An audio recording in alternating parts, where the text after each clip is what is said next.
મહત્વના સમાચારોથી શરૂઆત કરીશું। ભાવનગર બગદાણા વિવાદમાં અત્યારે મોટા સમાચાર મળી રહ્યા છે અને આખરે જયરાજ આહિરને એસઆઈટીએ રેન્જ આઈજી ઓફિસ બોલાવ્યા છે। માયાભાઈ આહિરના પુત્ર જયરાજ આહિરની મુશ્કેલી વધી છે। રેન્જ આઈજી ઓફિસે એસઆઈટી તેમની પૂછપરછ કરશે। સાંજે 5 વાગે એસઆઈટીએ જયરાજ આહિરને હાજર થવા માટે સમન્સ પાઠવ્યું છે।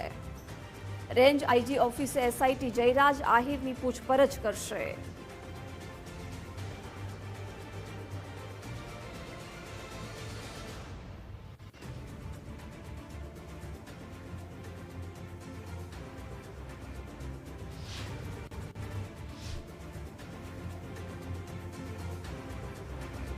બગદાણા નવનીત વાલધિયા કેસમાં એસઆઈટીએ કાર્યવાહી તેજ કરી છે। એસઆઈટીએ જયરાજ આહિરને સમન્સ પાઠવ્યા છે અને આજે સાંજે 5 વાગે આઈજી કચેરીએ હાજર રહેવા માટે જણાવ્યું છે।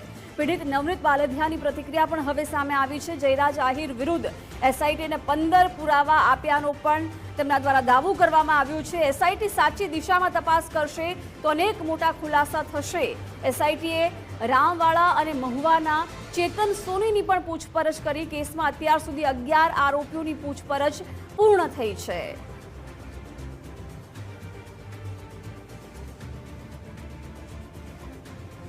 જે 15 મુદ્દા આપ્યા છે જે મેં રજૂ કર્યા છે એના ઉપર તપાસ કરી અત્યારે જે એસઆઈટી છે તે એની ઉપર તપાસ કરી રહી છે। જેના અનુસંધાને જે અત્યારે જે કોઈને બોલાવવામાં આવે છે એમની પૂછપરછ કરે છે અને જે આજે 5 વાગે જયરાજને બોલાવવામાં આવ્યો છે તો મારા જે મેં પ્રૂફ આપ્યા છે એની ઉપર યોગ્ય દિશામાં તપાસ કરશે એટલે જયરાજ મુખ્ય આરોપી કાવતરાખોર છે એનું નામ સામેલ થઈ જશે એવી મને એસઆઈટી ટીમ ઉપર આશા છે કે આ જે મુખ્ય આરોપી જયરાજ છે એનું નામ સામેલ થઈ જાય।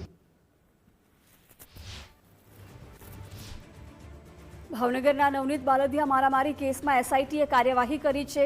રામભાઈ વાળા અને ચેતન ઉર્ફે આપા સોનીની પણ પૂછપરછ કરવામાં આવી હતી। એસઆઈટીએ બંનેને આઈજી ઓફિસે બોલાવી પૂછપરછ કરી હતી। 2 થી 2.5 કલાક સુધી આ પૂછપરછ ચાલી હતી। પૂછપરછ બાદ બંને આરોપીઓનું મીડિયા સામે મૌન જોવા મળ્યું। કેસ સાથે જોડાયેલા અન્ય કડીઓની પણ અત્યારે તપાસ કરવામાં આવી રહી છે અને આ અંગે વધુ વિગતો સાથે સહયોગી વિકાસ જોડાઈ ગયા છે। વિકાસ, નવનીત વાલદિયા કેસમાં અત્યાર સુધી 11 આરોપીઓની પૂછપરછ કરાઈ છે અને હવે જયરાજ આહિરને પણ આઈજી કચેરીએ આજે 5 વાગે બોલાવવામાં આવ્યા છે।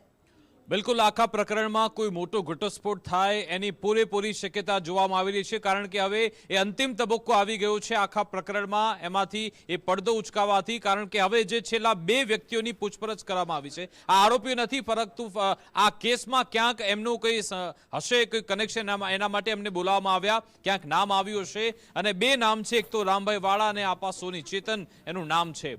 આ જે બંને વ્યક્તિઓ છે એમની પૂછપરછ થઈ ચૂકી છે અને તમે જુઓ ક્રોનોલોજી જુઓ કે પહેલા નવનીત બાલદિયાની પૂછપરછ થાય છે 3-4 કલાક સુધી પોતે 15 મુદ્દા આપે છે અને પછી એસઆઈટીનું સમન્સ મળે છે જયરાજ આહિરની। પહેલા જ આ 2 વ્યક્તિઓ અને કહેવામાં આવી રહ્યું છે, દાવો એ થઈ રહ્યું છે કે રામભાઈની કોઈ વાત જયરાજ આહિર સાથે થઈ હતી તેવું સૂત્રો કહી રહ્યા છે। કન્ફર્મેશન નથી પરંતુ આવો દાવો છે કે રામભાઈ વાળાએ જે કોઈ એવું કોમ્યુનિકેશન કર્યું હતું અથવા તો નંબરની આપલે કરી હતી તેવો દાવો થઈ રહ્યો છે।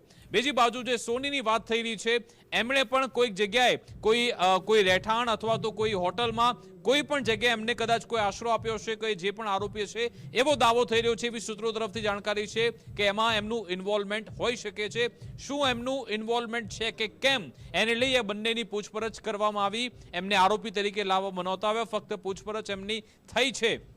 આ કેસમાં 11 આરોપી અત્યાર સુધી છે પરંતુ હવે જયરાજ આહિર એમના પર અત્યારે મીટ મંડાયેલી છે। આ 2 વ્યક્તિઓ આખરે શું નિવેદન આપ્યા અત્યાર સુધી એસઆઈટી જ્યારથી પોલીસ એ તપાસ હાથમાં લીધી છે એમણે 3 આરોપી ઝડપ્યા છે અને એ 3 આરોપી શું બોલ્યા છે સાથે સાથે હમણાં આ 2 જે વ્યક્તિઓની પૂછપરછ થઈ એમણે શું સ્ટેટમેન્ટ આપ્યા, શું એ તમામ જયરાજ આહિરના વિરોધમાં જાય છે એ જોવાનું રહેશે। અત્યાર સુધી જે રીતના નવનીત બાલદિયા પણ સામે આવ્યા એ ફૂલ કોન્ફિડન્સમાં જોવા મળી રહ્યા છે। નવનીત બાલદિયાએ તેવો પણ દાવો કર્યો છે કે મેં એસઆઈટીને જે પુરાવા આપ્યા એ તમામ બતાવશે કે જયરાજ આહિર જ મુખ્ય કાવતરાખોર છે. એમને પૂરો વિશ્વાસ છે કે હવે જયરાજ આહિરનું મુખ્ય આરોપી તરીકે નામ આવવાનું છે. એ વિશ્વાસ સાથે એમણે વિડીયો રિલીઝ પણ કર્યો છે. અને આ બે વ્યક્તિઓ જે હમણાં પૂછપરછ થઈ, રામભાઈ વાળા હોય કે પછી એ સોની, એમની પૂછપરછ બાદ મોટો ખુલાસો થવાની પૂરેપૂરી શક્યતા છે. અને પોલીસ અત્યારે કંઈ પણ એસઆઈટીની ટીમ જે આખું ગઠન થયું છે રેન્જ આઈજી ભાવનગરના, એ કંઈ પણ કાચું કાપવા દેવા તૈયાર નથી. એ કારણ કે ડે વનથી એમણે જે નિવેદન આપ્યું હતું કે આ કેસમાં મારી દેખરેખ હેઠળ, ભાવનગર રેન્જ આઈજીની વાત કરી રહ્યો છું, એમણે કહ્યું કે આખા કેસની દેખરેખ હું કરીશ. જે પણ પ્રશ્નોના જવાબ નથી મળ્યા એ પ્રશ્નોના જવાબ મેળવીને જ રહીશું તેવું રેન્જ આઈજી કહ્યું હતું. કદાચ એટલા માટે જ આ રીતે તપાસ થઈ રહી છે. 5 જાન્યુઆરીની તપાસની શરૂઆત થઈ હતી, અત્યારે 21 જાન્યુઆરીમાં આપણે અત્યારે ઊભા છીએ. અને હવે જ્યારે એ તબક્કો આવી ગયો છે કે જયરાજ આહિરને અહીંયા બોલાવવામાં આવ્યા છે, જયરાજ આહિર શું નિવેદન આપે છે એના પર નજર છે. શું જયરાજ આહિર અહીંયા આજે હાજર થાય છે કે કેમ, એ પણ એક મોટો સવાલ તો છે, એના પર નજર બનાવી રાખીશું. પરંતુ આ બે વ્યક્તિઓ, એમની પૂછપરછ બાદ હવે કોઈ મોટો ટર્ન આવેની પૂરેપૂરી શક્યતા છે. જોવાનું રહેશે જયરાજ આહિર આખરે શું નિવેદન આપે છે, હાજર થાય છે કે કેમ, એના પર પણ નજર છે. જી વિકાસ, આભાર જાણકારી માટે.